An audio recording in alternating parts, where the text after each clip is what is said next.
Greetings. I know y'all missed me, so I thought I'd reward you with a world record normal pool survivals. Let's get into it.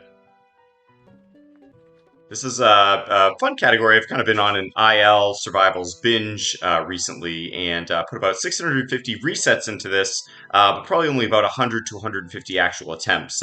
Again, at least probably 75% died either when I saw the zombie preview or during Plant Select because Plant Select sucks. But yeah, I got pretty good Sun RNG. To start this one, really the first two or three sunflowers, I would say it's very very important to make sure that they generate their sun sort of as quickly as possible. It really does help make sure you get future subsequent sunflowers out as quickly as possible, and without delays. And there really is a pretty strong snowball effect for the rest of the level. By the time you get to like the fifth or sixth sunflower, really doesn't matter too much. But we've got very good sun RNG to start this one off, and a bit of a strange RNG as well too.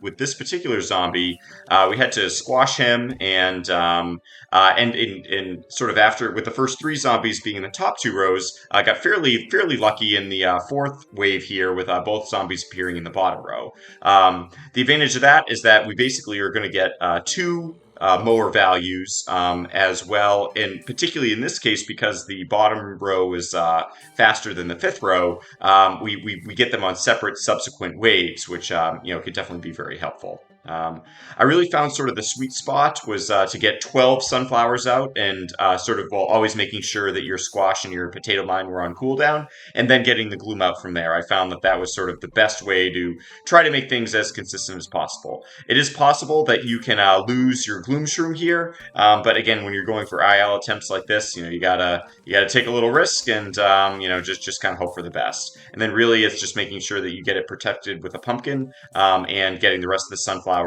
down before the level completes. Nice Tankle Kelp value there, and although we didn't get value from the second mower, with all three zombies appearing in the top three rows next to the Gloom Shroom, and there not being a Conehead, ended up with a really good time for this first flag. You might have noticed that we don't take something anymore, and that is the lily pad, at least for this first flag. Turns out that as long as you have something set up for the very bottom row, the Doom Shroom will hit the other rows, and we can get everything put together. I usually like to have one more sunflower than that, but this wave was so fast that I sort of had to make a last second adjustment. But again, not a huge deal to be missing one sunflower at this point. I didn't get a very good zombie preview here. The Coneheads are not the fastest wave, and much prefer like a combination of screen doors and newspaper zombies. But again, the time was so fast for the first flag. I've probably only gotten a sub 230 just a couple of times that I felt like I really had to do that.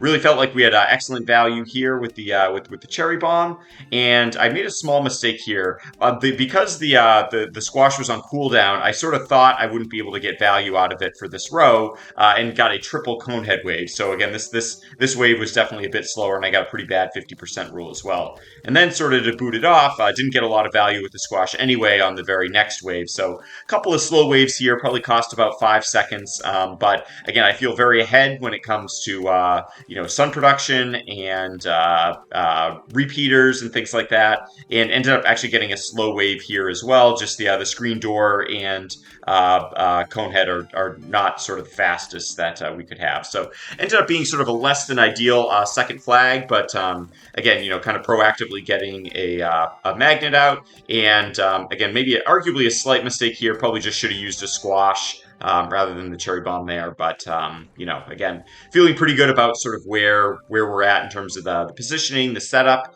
and sort of everything we need going into the third wave. So a little bit of bad luck on this particular flag. So again, I knew it wasn't going to be too bad, but again, a nice final wave and a nice ninth wave to kind of at least keep things okay, and a slight misplay with that squash. So again, if there's going to be an improvement, I would say would probably be in this second wave, really making like getting as good of a first wave as I did, then coupled with one of the better second flags as well. But again, should be a pretty good third wave. You see, we did get some newspapers and regular zombies, so again, should be able to get very very fast 50% rules.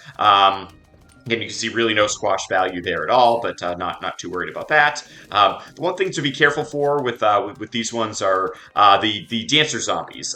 They're not too bad to deal with on the ninth wave, but we want to be really careful that if we do get one in the final wave, that we have the cherry bomb off cooldown and can take care of that no problem. But again, between excellent sun production and being as proactive as I was with the repeaters in the second wave, you can see we actually got all the torchwoods down on this wave as well, and these 50% rules were just very, very, very fast. So nice to see, and really felt like it helped keep me in position. You'll see me plant lily pad there in column 6, and the reason for that is on the final wave, I want to make sure that if we get a really fast, a really ill-placed zombie in the pool, and he's very fast, that he doesn't escape the gloom shroom. So.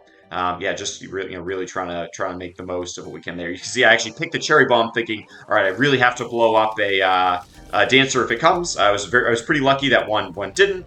I got to save 150 sun and got to get that pumpkin down as a result. So again, pretty good pace-wise, both in terms of my compared to my PB as well as my goal split. So nerves starting to kick in a little bit, and I don't love to see the Vaulters really on any wave. They're probably some of the worst zombies that you can get. But again, I was sort of ahead of the curve on magnets placed, on firepower, on gloom shrooms. So yeah, just wanted to make sure that was in a good spot. Again, I was a little worried about the second row gloom shroom, but particularly right here. But you can actually see it was very nice timing there with the pumpkin. Got to save those because the double cone head actually can be enough to kill the gloom shroom. I could have used a cherry bomb. That would have been the other way around. That's sort of my backup plan, but not too bad at the end of the day.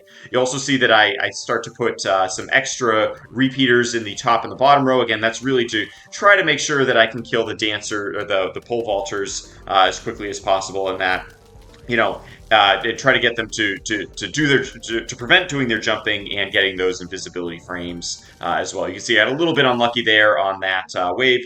It honestly might have been worth digging up the magnet and using the squash to take care of it right away. Again, maybe a 2-second time loss there, I would say. A little bit of bad luck on this final wave too. I was probably a little bit late. But again, want to save the cherry bomb and the doom. So again, overall, probably it was the 9th and 10th waves, I would say, that were the time loss there. Could probably improve that by a couple of seconds as well. But again, still feeling really good. Knowing that I was on pace and certainly had a couple seconds to save here in this 5th and final flag. So. One thing I wish I had done, although I think it end up burning me, was potentially rather than taking one of the plants, either the squash or the maybe the gloom shroom or something like that, getting the imitator doom shroom can be really, really valuable here as well. So you can put one down, have it ready for the 9th wave, and then be able to do that second doom for the 10th wave as well. But again, I wouldn't say it's a huge deal, and really would only come into play if for some reason you got like a million metallic zombies on the 9th wave and it didn't come into play there. So you can argue a little bit of a mistake, but again, I did have the cherry bomb and a couple other alternatives to be able to deal with the 9th wave as quickly as I could. And as it turns out, this here is the 9th wave. And again, maybe had lost a little bit of time. You could see it, having a doom there for those 2 cone heads might have saved about a second. But at this point, again, I just wanted to get the level done. Having really important to make sure that you do have something to deal with the pool zombies. Again, a little bit conservative there. Again, you can see I even do the squash. I have the cherry bomb there, and it was a good thing that I did because there's a very, very slow zombie on the final wave, so didn't get quite as much of the time save as I would have liked in the final flag. But that's about it. We did get a world record by 1 second. I do think again, I pointed out probably 5, 6, 7 seconds worth of mistakes and bad RNG that I got, but But so I do think a 910 or maybe even theoretically a sub 910 is possible. But I do feel very good about this. Yeah, and probably won't go back to improving it until I improve some of my other personal bests in these levels. Anyway, thank you all for tuning in. Again, always hate to ask for the like and subscribe, but really does help motivate me to keep coming out with content like this. We have a nice summer coming up. Some more survival stuff, maybe another any percent attempt, as well as the PBZ2 stuff, all in the works. So thank you all. Have a good day, and we'll talk to you later. Bye.